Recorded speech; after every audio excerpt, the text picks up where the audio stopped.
Hello everybody, welcome to YAN and happy Valentine's Day to you all. I am your host, AA Atlas, and today on Valentine's Day we are going to be playing a fun game where we are going to be doing two honest trailers today in the spirit of love and hatred. I don't know what Valentine's Day.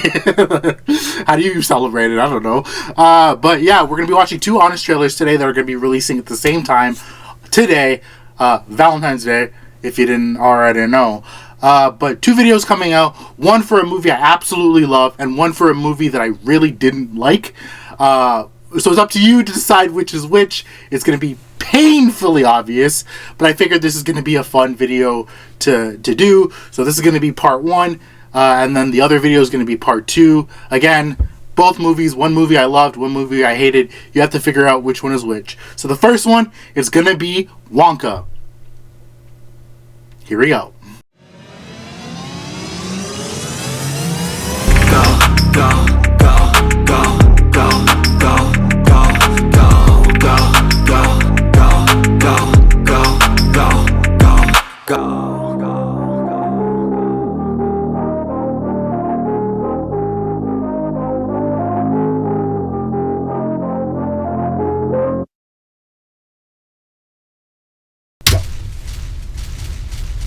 I freaking love this movie. Like, game over. I love this movie, man. You love the original's lavish sets, I did. songs, and dark sense of humor. Yep. And you've also seen the Tim Burton version. I have. I own it People too. who made Paddington have a new project. You sit down and enjoy some cozy British whimsy, all right? Now cut the snark and feel something other than smug for 90 minutes. Is that so f***ing hard?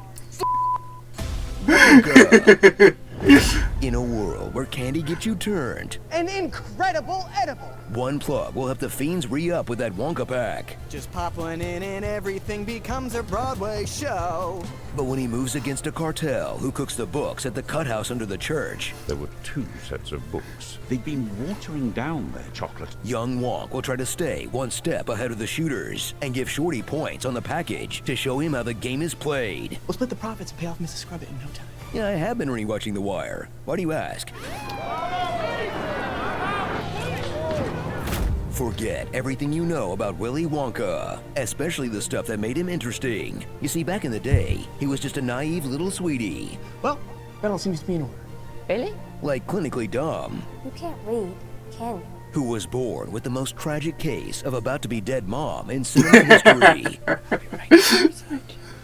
Promise? I think you promised. You know, sometimes it's best to leave an icon's origins a mystery, especially if you're Timothy Chalamet. I'm getting dome on a daily. Timmy Tim, the next Slim Shady. Oh,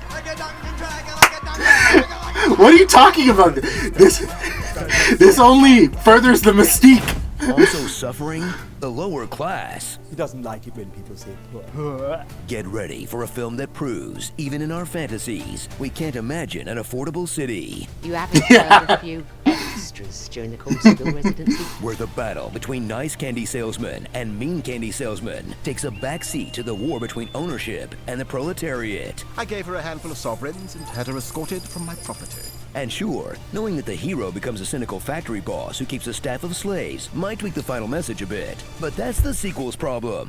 Look, Tiny Hugh Grant in a jetpack. Whee! Cinema! You've seen Timmy have his way with sweets before. Now, watch him make all sorts of delicious candy out of disgusting ingredients. That's the hoverfly. It's broken out of its cocoon. It's flapping its wings. Salted. With the bittersweet tears of a Russian clown, I require the milk of a giraffe. That seems about as safe to put in your body as the Morbius G Fuel powder. Take heat, eat more than 3, and you'll end up like a gorilla. If you thought the chocolate was good, you're gonna hate what happens next. It appears that the chocolates have been poisoned. Nevertheless, Wonka still becomes the toast of, where does this take place again? The Yeah, word is Norway. never knew. The signs are German, the names are French, and everyone's speaking English? One chocolatier moved on for the usual fee. Hey, that guy's from New York. We can't even settle on the continent? Boys. Follow along on Wonka's epic quest to escape debt slavery, alongside a team of trafficked migrant workers. Yeah. Follow you too, did they? I'm afraid so. And yet another stealth musical, filled with way more songs than advertised. But if you don't like that genre, fear not, because you won't remember the songs anyway. Not true. This one octave range to work in non-box. That's not true. Words that rhyme with noodle. Doodle, strudel, doodle, poodle, moodle. Describing what the we're song. doing. Scrub, scrub. When you turn the giant handle, scrub, scrub. And Again, that's come the on, song. I just watched it. Should I remember one more? Crap. Is there a song about chocolate? There's chocolate, and there's chocolate. I get the joke that they're trying to make, but a lot of these songs were really catchy, actually. Chocolate like this. Lucky guess. All I remember is his version of Tiny Horse. They're taking him away from me, yeah. Tiny horse. So give yourself over to one of the year's zaniest concoctions. I love a bonka, man.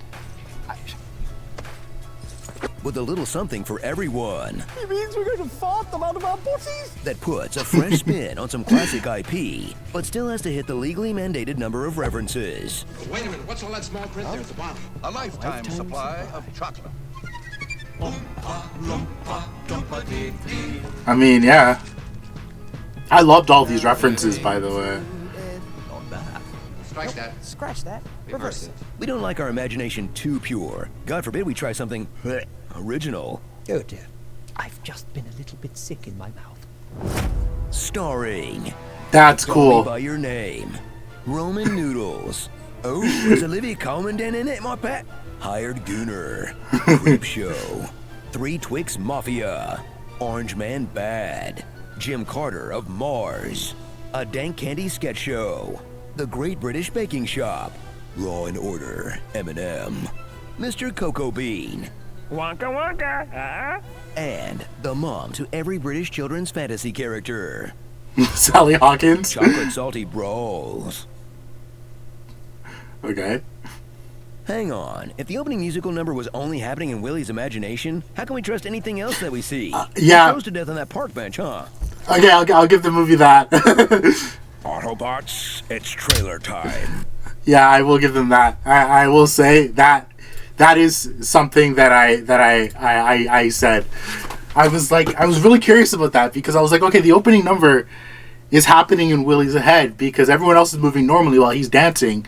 But then I'm looking at so are the other musical numbers happening in his head, or are everybody else dancing, or because there's other people singing too, people he's interacting with. So I was always okay, whatever. This is hurting my head.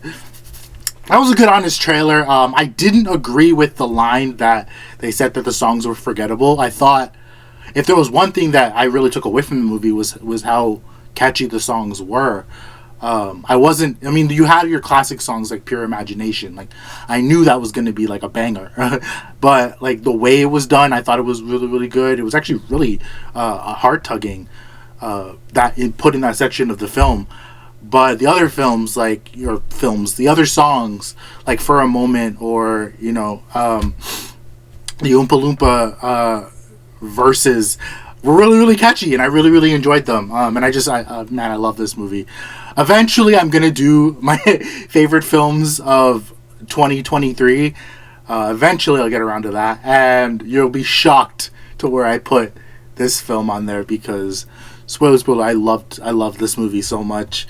Yeah. Thank you so much for watching this video. If you liked what you saw, please like, subscribe, and I will see you in the next video where we talk about a film that I did not enjoy with the honest trailer. We shall watch it. But I hope you stick around for that. Take care, everyone. Have a good one. Catch me if I fall.